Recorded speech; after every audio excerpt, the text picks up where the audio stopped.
네, 민주당 사태를 좀 살펴보겠습니다. 이재명 의원이 당대표 출마가 거의 확실시되고 있는 것 같습니다. 여론조사에서도 압도적으로 1위를 달리고 있는 것으로 나타났는데 문제는요, 당내에서는 이러다 당이 쪼개진다라는 우려가 나오고 있습니다. 김민석 의원 당대표의 출마를 선언하고 있는데 당 분열 얘기를 꺼냈고요. 박영선 전 장관 역시 분당 가능성 얘기를 하면서 이재명 당대표에 대해서 당대표 설에 대해서 이렇게 이제 브레이크를 거는 그런 상황인 것 같습니다. 자, 그러면요, 관련된 영상 보고 와서 이 부분 좀 짚어보겠습니다.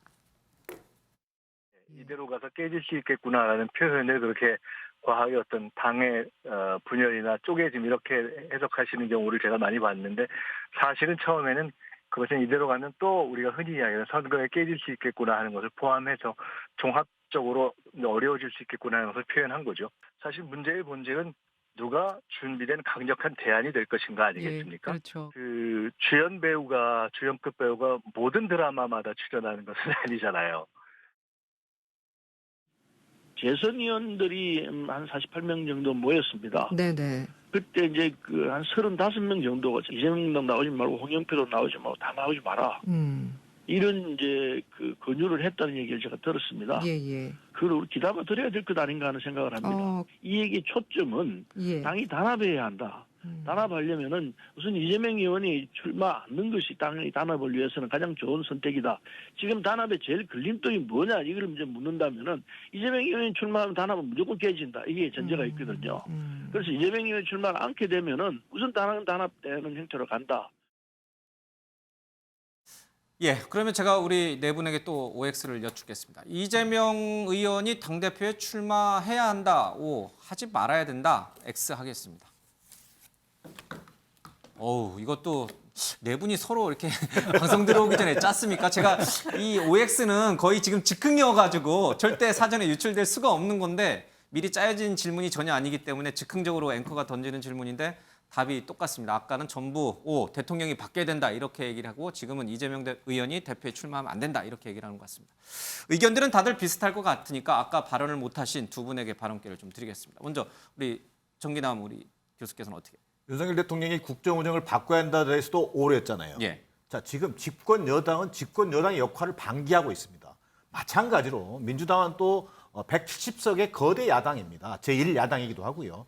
야당에게 지금 어쨌든 이번 전당대를 통해서 야당이 좀 더 혁신하고 어떤 이 윤석열 정부를 견제할 수 있는 제대로 된 야당의 역할을 지금 기대하고 있는 거거든요. 예. 그 과정에서 지금 이재명 의원의 출마 문제가 당내 갈등의 어쨌든 진원지로 지금 작동하고 있는 겁니다. 예. 많은 당내 원로들이 이재명 의원에 대해서 당대표 출마를 만류를 하고 있는 상황이고요. 또 개파 간의 갈등이 치열해지면서 만약 이재명 대표가 출마할 경우에는 그 갈등이 오히려 통합되고 수습되기보다는 오히려 더 갈등의 양상이 더 증폭되면서 심지어 당내에서는 금기어가 되고 있는 분당 얘기까지 나오는 상황이지 않습니까? 이런 상황에서 자, 이재명 의원의 출마 여부인데 저는 지금 당내 어대명이라는 표현이 있습니다. 어차피 당대표는 이재명이다. 어대명? 예. 자, 이재명 의원이 출마하면 이재명 의원을 어떤 당내 선거를 통해서 이길 후보는 없어 보입니다. 자, 그럼에도 불구하고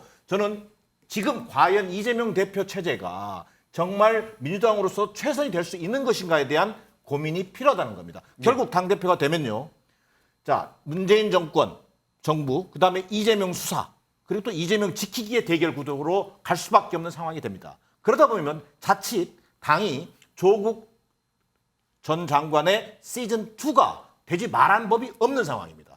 이재명 의원은 민주당의 중요한 정치적 자산입니다. 그리고 다음 대통령 선거에 또 한 번 도전할 수 있는 기회가 있을 수 있거든요. 그런 의미에서 본인이 출마하기보다는 당에게 정말 새로운 리더십, 당의 가치와 혁신을 가지고 싸울 수 있는 세대교체 공간을 만들어줌으로 해서 자신의 역할을 다하는 것이 지금 현재로서 민주당이 지금의 갈등을 극복하고 새로운 길로 나아갈 수 있는 저는 하나의 길이 될 거라고 보기 때문에 이재명 의원의 출마에 대해서 반대하는 것입니다. 네. 정인환 교수님도 그 한번 당대표 이런 데 나가시면 잘 좋을 것 같아요. 연설을 너무 잘하시는데요. 예. 자, 우리 김연아 의원께서는 왜 나가지 말아야 된다고 보십니까? 첫 번째는 지금 대한민국 경제가 너무 어렵습니다. 그래서 대한민국을 살리기 위해서는 제가 앞에 윤석열 대통령이 변해야 된다고 얘기한 것처럼 야당이 지금 이런 상태로 굉장히 서로의 내분과 어떤 주도권 싸움에서 계속 휘말려 있고 또 거기에다가 이재명 의원이 당대표가 되는 순간 저는 많은 분들이 걱정하셨던 본인을 둘러싼 여러 가지 수사에서 그것을 방어하고 또 야당 탄압이라고 하는 그 프레임에 갇혀서 저는 민생을 돌아볼 여유를 절대로 가질 수 없을 거라고 생각이 됩니다. 그래서 저는 정말 대한민국을 위해서 또 민주당을 위해서 또 대한민국의 정치를 위해서 저는 이번에 나가지 않는 게 훨씬 더 좋을 거라고 생각이 됩니다. 예.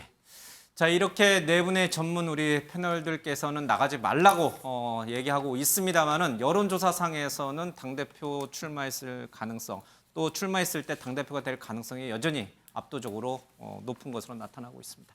자, 다른 얘기, 이 서해 공무원 피살 사건 관련돼서 잠깐 설명만 하고 지나가겠습니다. 오늘 이 형인 이래진 씨가 이런 얘기를 했어요. 2년 전에 황희 당시 문화관광부 장관을 포함해서 당 군 관계자와 이 더불어민주당 소속에 있는 공무원들 이런 분들이 자신을 만나가지고 월북을 인정하면 보상을 해주겠다 이런 얘기를 하면서 회유를 했다라고 폭로를 좀 했습니다. 민주당 입장에서는 만난 건 사실이지만 회유한 적이 없다 이렇게 얘기를 하고 있습니다. 그래서 누구의 말이 더 사실에 부합하는지 진실 공방으로 좀 가고 있는 것 같습니다. 이거는 이제 다음에 저희가 시간이 되면 조금 더 짚겠습니다.